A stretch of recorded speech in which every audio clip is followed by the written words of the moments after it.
friends. Welcome to the Recover Your Life podcast. My name is Bridgett, and I will be your host. Together, we are building a community of men and women who are learning to shift from a rule-based to a value-based approach in navigating faith, sexuality, and relationships. It's time to start living the life we long for. Let's dive in. I'm so glad that you're here in season 2 to join us for these conversations. I'm having the opportunity to sit down with some good friends, some old friends, some new friends, and having all sorts of conversations around relationships and sexuality and faith and how do we live as an integrated human within our value system. That's really important to me. One of the things that I burn for, one of the things that I want us to continue to have conversations around is this idea of how do we start from the beginning and live a life forward that is full of connection, emotional health, authenticity, and alignment with who we really want to be. I have the awesome privilege of having lots of marriage therapists, sex therapists, dating coach friends. And so I'm in this conversation a lot. Some of those people are my age. Some of those people are well into their 60s. And so being able to have this conversation to say, hey, like, this is what I've learned in my journey. This is the pain that I've experienced. And this is what I wish I would have known younger to navigate these conversations well. And so for you listening, I'm not sure where you are or what age and stage of life you're in. I want to say two things. Number one, my fear is that as we engage these conversations from A to Z instead of from Z to A, that there might be some guilt or shame that pops up of like, oh, I didn't do it right, therefore I failed, or I can't have the connection in my faith, in my sexuality, in my relationships because I didn't do it this way. I acknowledge that that's a script that could arise out of these conversations. I want you to know that I hear you. And I want you to know that I believe that you did the very best that you could with the information that you have. And as me and my best friend like to say, once we know different, we get to do different. And so whether you are 16 or 60 engaging in these conversations, I believe that there is more hope, there is more flourishing, there is more connection that you can have to God, yourself, and to the community around you by engaging in these conversations well. Now, for those of you that are on the younger side, in your teens and 20s, welcoming in these conversations to say, hey, like, I want to learn from how my mentors, leaders, parents, other influential people in my life, I want to learn from where they missed it, and I want to do it differently. I'm so glad that you're here. We need each other, right? We need to learn from the beauty and the brokenness of those that have gone before us. And for the younger people, like, know that you can set an example to say, hey, like, I want to welcome you back into innocent wonder in your sexuality. I want to welcome you back into freedom in your faith. I want to welcome you back into radical authenticity in your relationships. And that strength that you bring to friendship with those around you that are older than you are super, super important and a beautiful gift, right? We need each other. We grow together, and it's important. So I think where I want to start today is the idea that you can be sexually connected without being sexually active, and you can be sexually active without being sexually connected to yourself or to your partner. This is language that's from Connection Codes. I am a certified Connection Codes coach. Dr. Glenn and Phyllis Hill founded the relationship science. It talks all about how we process our emotions inside ourselves and with other people to live an emotionally regulated life and to process pain in the moment for us to live connected. And so that's where that language is coming from. But I want to kind of expand that a little bit today to say, okay, what are we talking about when we use that language? So for those of you that are sexually active currently, my hope is that that is a beautiful, wild, and wonderful adventure for you to connect with the beautiful essence of your own sexuality and to invite a partner into that experience in a way that aligns with your vision and values, right? I also know that because we're human, all of us have experienced some sort of sexual brokenness within our story. And so it's going to take the work of engaging that story well to have repair and deep connection so that we can lead to more flourishing, more friendship, and more connection within that space. For those of you that are not currently sexually active, I want you to know that you can live a very deeply sexually connected life to your own self and to the world around you without needing to participate in a sexual experience or activity that violates your values. Now, for some of you, you may choose to not be sexually active. And for others of you, you want to be sexually active, but you're not right now. And so what does it look like for us to live deeply connected to yourself? I'm going to share a story with you. I told you that in season 2, I want to show up more raw and more real and less put together. So I want to share with you a story about the other day. So I kind of like to use this language of sexual activation and sexual arousal. Sexual activation is just this body response of your brain. Emily Nagoski, an incredible sex researcher and teacher, talks about our learning, liking, wanting system. And we'll come back to that later.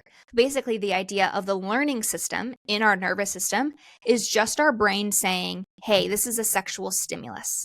This thing that we're interpreting, whether it's a sight, a sound, a smell, a touch, like it's telling our body, hey, this is about sex, right? It doesn't mean that you're lusting after the person. It doesn't mean that you're over-sexualizing it. It's just a physical body response. And so it's your brain coming online to say, ooh, hey, that's a sexual cue. Now, arousal is a biological response to that stimuli. So arousal is my body's starting to prepare the way a good body should to engage in sexual activity. That doesn't mean that you are wanting to engage in a sexual activity. You might be, but you might not be. That your body's just starting to prepare that way. We'll talk way more about that in another episode, but I just want to kind of give you a little bit of context of activation, arousal.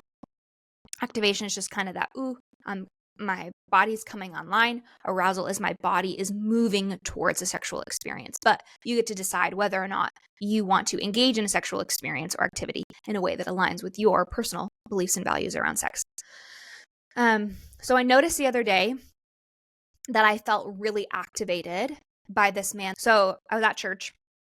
I go to a very large church. No idea who this person is. May never see this person again. Felt very activated by him. And so I was just kind of like, ooh, immediately I was like, okay, I'm aware my body's activated. Number 2, I felt some shame of like, ooh, am I allowed for my body to be activated? Is this right? Is this wrong? Is he married? Is he not married? Like all the things that are happening. And I'm trying to just kind of settle my nervous system of like, hey, Bridgett, it is beautiful for your good body to give you information about, hey, this is a sex related thing, right? It is not a lustful thing. It is not even about my desire. Like I don't have any desire to be in a sexual relationship with this person. It's just my body perceiving information. So I'm trying to kind of navigate. He's worshiping. It's a really beautiful experience. And it just feels good for my feminine body to be near a man, be in the presence of a man who is engaging his heart in worship, who is coming to learn more about Jesus and live in community. Those are really good and beautiful things, right? And I can acknowledge the goodness in that regardless of any of the other context, right?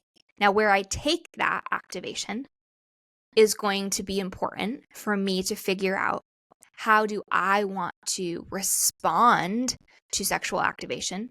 We use, the connection code language of sexual joy and sexual loneliness, right? Sexual joy is hey, I'm feeling my body drive me towards more connection in my life. And sexual loneliness is, I feel the pull of like desiring connection to come close to me.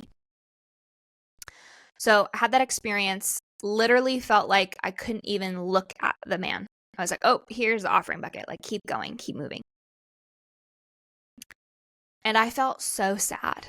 Felt so sad to go, I missed it.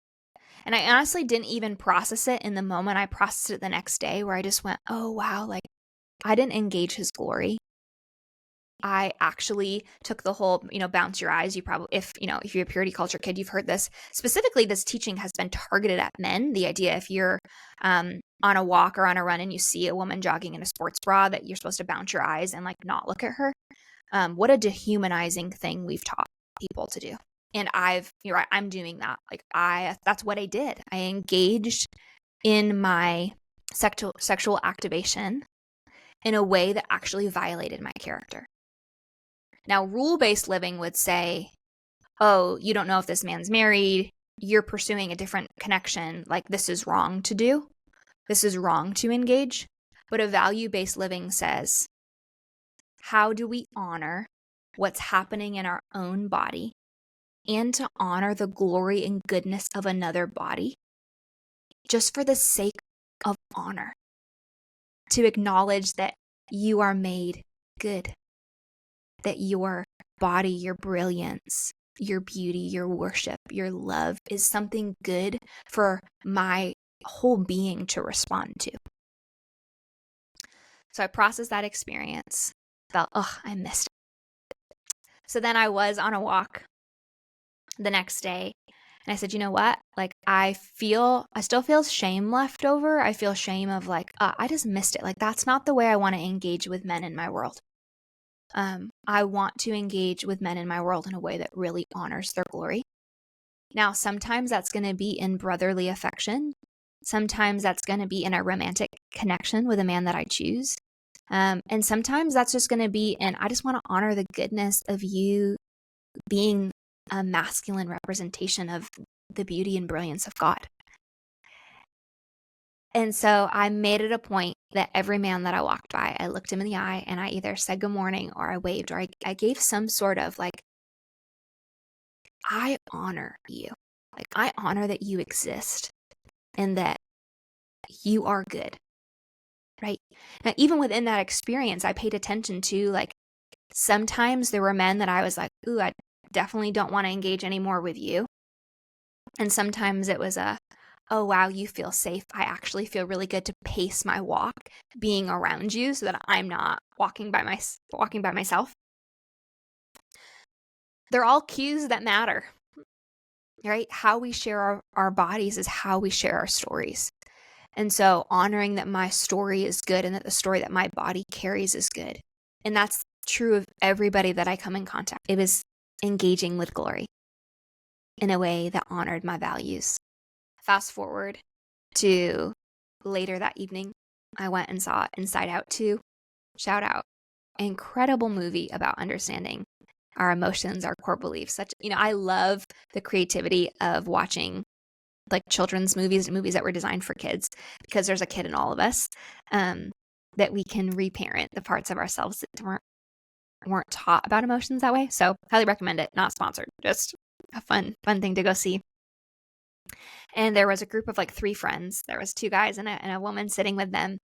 And it gets towards the end of the movie and there's just some really beautiful moments of like truth bombs of like, yeah, that's true of humanity. And I just watched this man and he's just crying. And because I had worked through what I had worked through in the last, day and a half before that experience, I just noticed my body sitting there and I went, oh, this is what it feels like to engage glory. This is what it feels like to say, hey, I honor you. That the good things in me, that the heart, that the longing, that the emotional connection, the common human experience, the very image of God for me to sit, right? I didn't speak to this dude. He was in a movie. I didn't even have any desire to. It wasn't, again, for me, it was not a romantic draw. It was simply it's good for my beautiful body to acknowledge and honor what's good and beautiful about another person's body, right? His heart, his emotions, his story, right? He gets to hold all that. And for 2 minutes of my life, I get to bear witness that his story is good. Why am I sharing that with you? Well, I share that with you because I can guarantee you that you have hundreds of those experiences just like I do. And there probably has been a lot of loneliness in that place, thinking that any sexual activation is lustful and sinful and wrong, and that you're some monster for even experiencing it, and let alone telling somebody about it. And I just don't want us to live that way anymore. I want us to live in a different story. So this works whether or not you are currently single or in a romantic relationship, whether you're dating, engaged, or married. This is not something that stops once you get married. Our bodies were designed to respond to beauty and goodness. And noticing someone else's goodness or beauty is not wrong. When we push it inside, and when the activation, right, turns into this consuming joy or loneliness that's going to push us towards pursuing a sexual experience that does not align with our values, we go, oh, okay, right? Maybe that's you. To go, ooh, yeah, as you're talking about this, that's been my story. I have pursued sexual activity out of alignment with my core values. I have zero preference what your values are, and your values don't need to be my values. I want you to live in alignment with what your value system is. This is where coaching or therapy around your sexual story is going to be essential. To say, what's forming what my brain thinks about when I am in an experience of being activated. And I use that word activated with any emotion. Like I can be activated with sadness or anger or joy, like any of the emotion. Right now we're just talking about in the realm of like sexuality. So activation in and of itself is not a sexualized word. It's just I'm using it to describe an emotional state. We can ask our core questions. As a connection coach, I help people navigate understanding what's happening for them and for the other in whatever other experience it is, a coworker, a spouse, a parent, a sibling, a child. We use the 3 core questions, which is what's happening for you in that? What am I missing? And what do you need? So those are questions I can ask somebody else, or those are questions I can ask myself. So in my first moment of that sexual activation, I went, what's happening for me right now? Took a breath. Ooh, I feel some shame. Like I'm going to get in trouble. I feel narratives of like, oh, you're wrong, you're bad, you're dirty. I feel joy that I'm even expressing it. I feel sad that I'm not really sure what to do with it right now. I feel lonely. I feel sexual loneliness, like that I dream of having a partner to build a beautiful life with, to sit in church with, to worship with, to build a faith community around. That is a longing and desire of my heart. And so for me to sit here by myself, there's a lot of lonely with it. And so it makes sense that my body would say, hey, I think I might have found a fix for your loneliness. And I go, oh, thank you. Thanks for that information. Thanks for that activation. I, in alignment with my core beliefs and core values, pursuing relational connection that way to go into a deeper experience with this person is not going to be the way that we do that. But thank you for the information.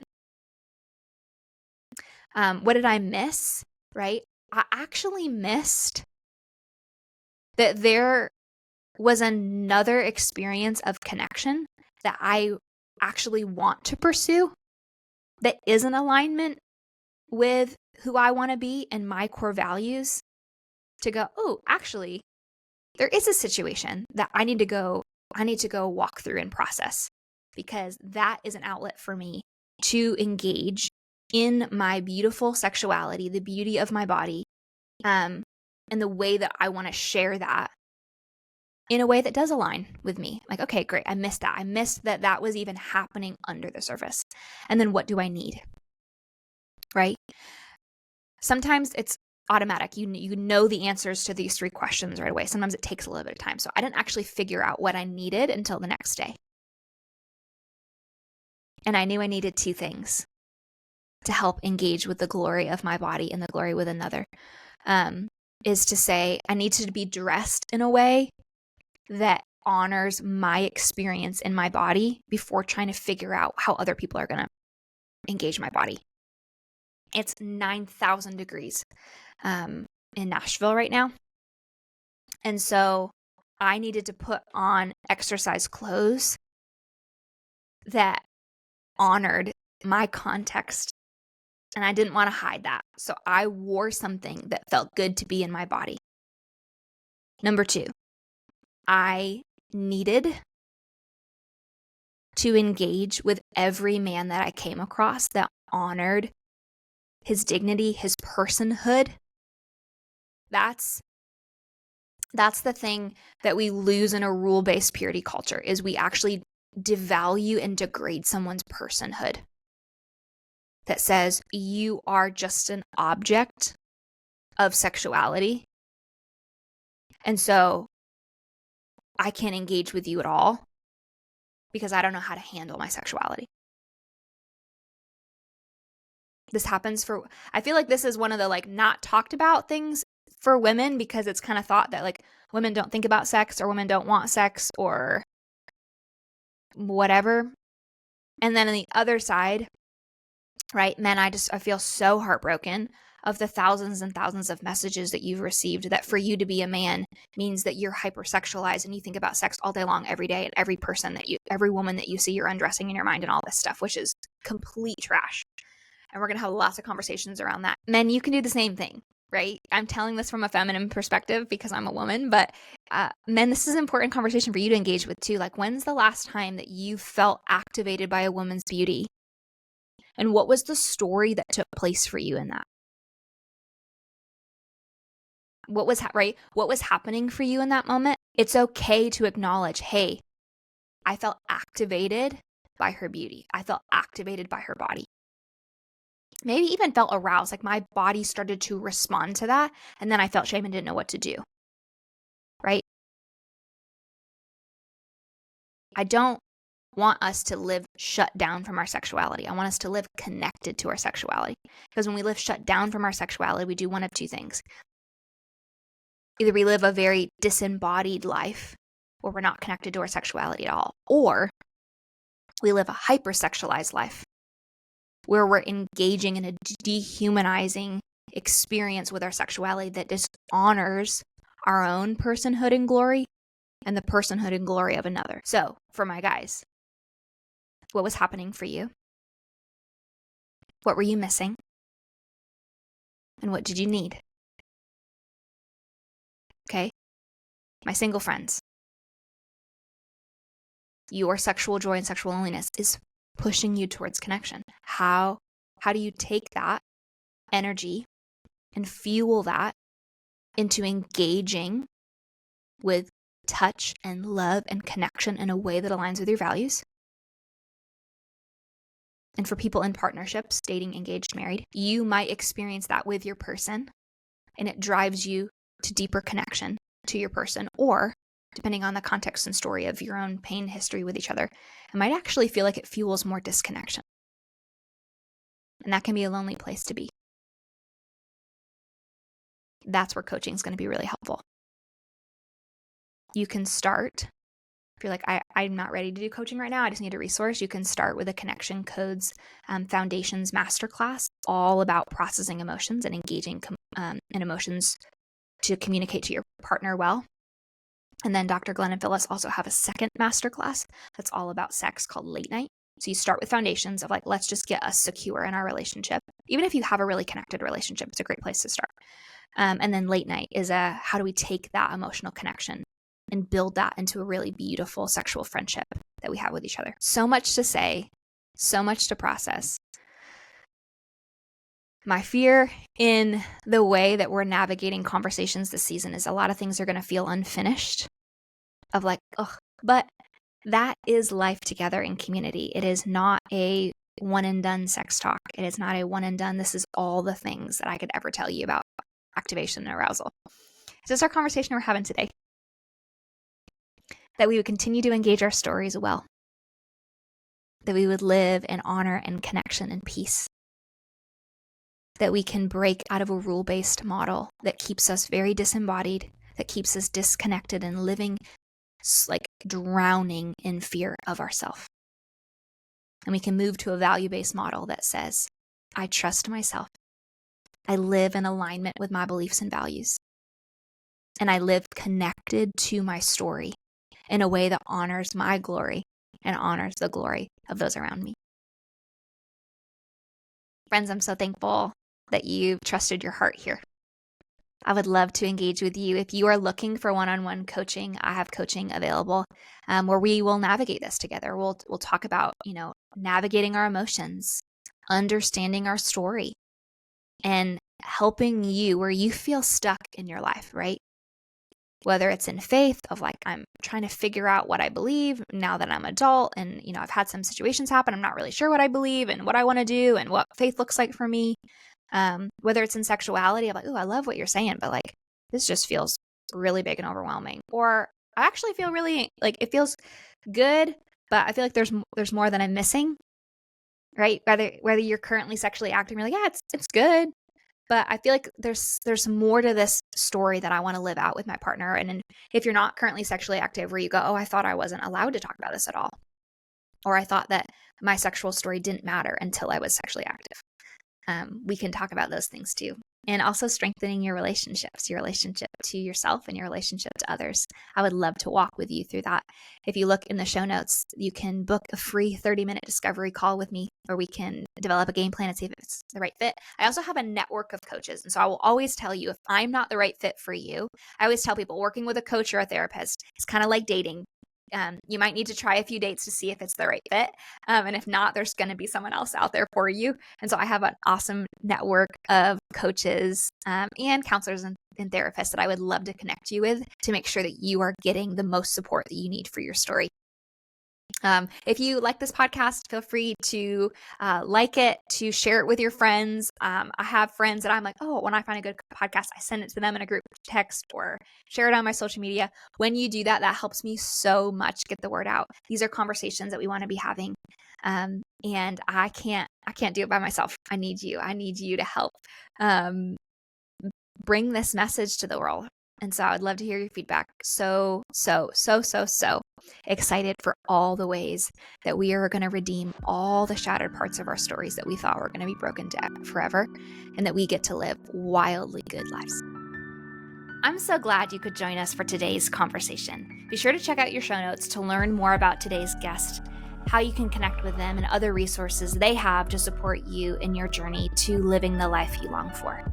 If you're interested in booking a coaching session with me, you can book your free discovery call today by using the link in our show notes. Friend, your story is so worth sharing, and I hope that today you feel a little bit more supported in navigating conversations about faith, sexuality, and relationships.